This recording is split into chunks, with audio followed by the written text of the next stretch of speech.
So my first credit as a script supervisor is on a short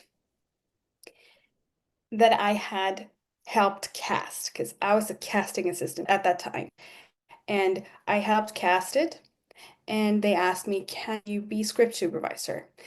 And obviously, I know hindsight, they had no idea what a script supervisor was. They just knew that they needed it.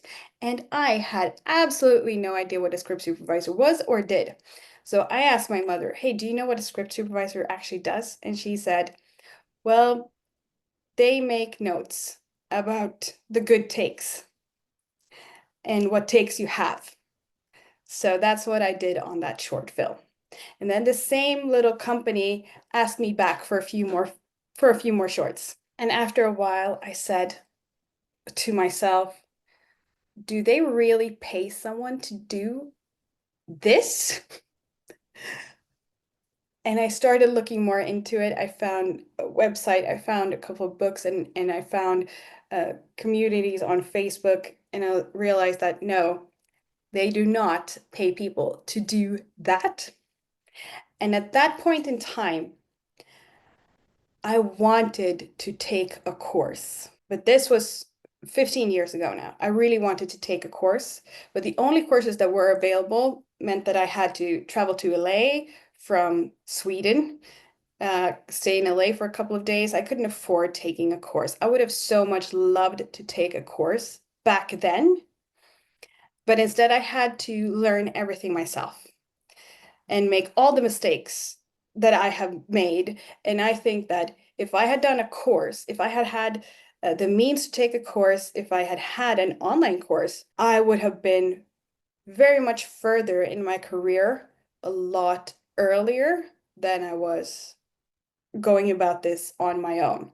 Seen your name around. I'd seen people posting links to your course for a few years actually, and I had a friend who was in the program already, and she said that it was good. She was also a 10-year script supervisor at that point in time, and I was 10 plus years into my career, and I figured that should I really take a basic script supervision course? But you can always learn something new from other script supervisors. That has been my philosophy all the time throughout my career. So I figured, you know what, I'm just going to do it. And it was a fun course. And despite being 10 plus years in, I learned new things, which was the great part. Not necessarily for me new stuff that was like, this is this is the way you do it, but it was more like little, it became like the little tips and tricks thing rather than this is how you do the job. It was like, oh, I never thought about doing that thing. That's super smart. I'm going to start doing that. So yeah, that's yeah, I really enjoyed that part.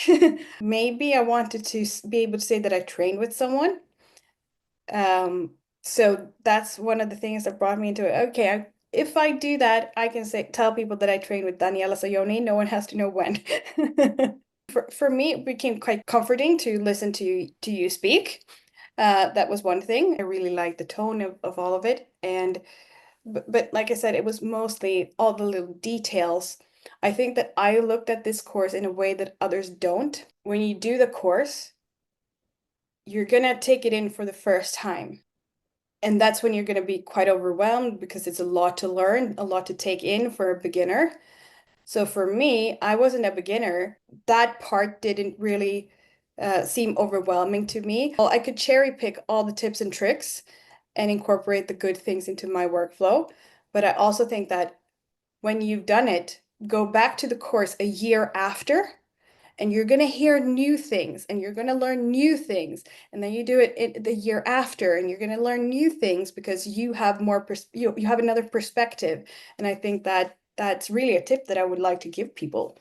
Actually, don't just do the course once and think you've done it once. Do it again, and you're going to learn new things from the same course. So if someone asks me, why should I take a course, why shouldn't I just read a couple of books and think that I can do this job? Well, because you cannot just read a couple of books and do this job, or you can, but it's going to take you a very, very long time and be very inefficient. You're going to make mistakes that maybe you wouldn't have made if you had had a course. So I did a couple of big things in Sweden after that have been great successes. Then we packed up our stuff and moved to the UK for my partner's work. And being a freelancer, I was like, I can work in the UK as well. The strikes hit, but in the past year or so, I have pretty much really, and this is maybe a bit different, having been a proper main unit script supervisor for 10 plus years before. I've actually specialized a bit in additional photography, in unit work, and like action units, covering second units, all these specialty units, virtual production. Of course, this has put me on bigger shows than ever possible in Sweden at all.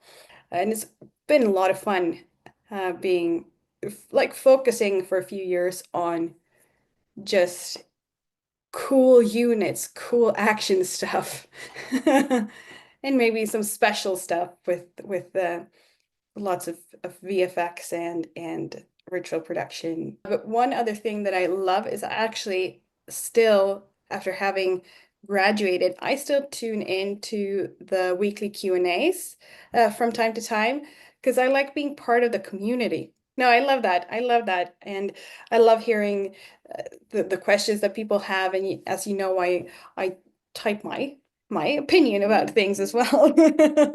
You are there for your students at a level that I'm not sure that anyone else is. You are there for the weekly Q&A.